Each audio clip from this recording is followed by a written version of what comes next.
Marikina SM. Ayan. Yan po siya Marikina. And ito yung riverside ng Marikina. Ayan. Yan, papunta roon. Yan. Hello everyone! Alam nyo ba, ito ay Ayala Mall ng Marikina. Ayan o, makikita nyo naman dahil nakasulat yan, yung Ayala Mall na yan. Ito yung Marcos Highway kung saan dito kami dumadaan. Sunod nito ay kakanan kami sa may Robinson area para papunta sa aming pupuntahan. Kaya kung gusto nyo updated kayo sa vlog ni Kayaw-Yaw, paki-like and share para alam nyo kung saan pupunta ang mga Kayaw-Yaw nyo. Kasama natin ang Kayaw-Yaw Johnny. Ayan, ang patang may laban, Lucky Suburban. Spurnos Vlog, Kayaw-Yaw. Sa umagang ito, update tayo kung saan pupunta si Kayaw-Yaw. Kasama natin ang ating Kayaw-Yaw Johnny. Ayan, nagda-drive kaya yan lang yan, patingin-tingin na lang, no? So, focus siya sa drive, no? And papakita ko yung daan kung saan ay nandito na kami. Yan po ay pa-Marcos Highway ito. Yan. So doon, pa-Marikina yung kabila doon, paakyat na yan. And dito yung Marcos Highway. Ito. Pababa. So, konting update lang sa hindi nakakaalam. Alam niyo naman, yung hindi pa nakapunta ng bandang Antipolo area, ito yung daan. Ayan, pababa, no? So, madaanan natin yung Marikina River. Yun, madaanan natin yung Marikina River dyan sa unahan. And ang SM ng Marikina nasa kaliwa naman.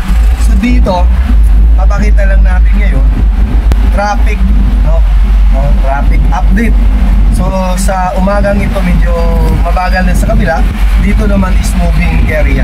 So pagdating ng hapon, grabe. Dito yung kabila ngayon gumagalaw pa, no? So gapang na yan dito.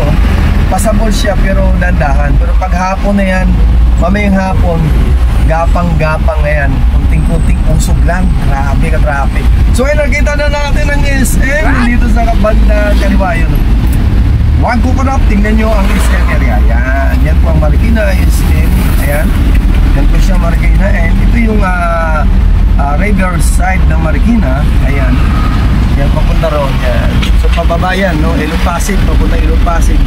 And dito, yan, traffic na. Baka nakita nyo, diba, traffic na. Dito yung Marikina City. Yan yung SM nila. And yun, dahil nag-update tayo sa daan ngayon, huwag nyo kalimutan, pag-follow at share sa video na to para updated kayo sa vlog ni Kayaw-Yaw. Ano pa hinihintay nyo? Pindutin nyo na ang like, ang button dyan sa baba. Follow din, pag-share naman para sa bawat vlog ni Kayaw-Yaw updated kayo, no? So ito yung Marcos Highway and dito ang station ng MRT2. Ayan o, pakita natin MRT2. Ito yung Santulan Station. Yan po ang ating update sa araw na to. Maraming salamat sa ating mga Kayaw-Yaw dyan and ating partner dito na si Totoy Tula. Si Dono Johnny, ang patang may laban, Lucky Suburban. Maraming salamat sa mga Kayaw-Yaw natin. God bless you all and amping kanunay!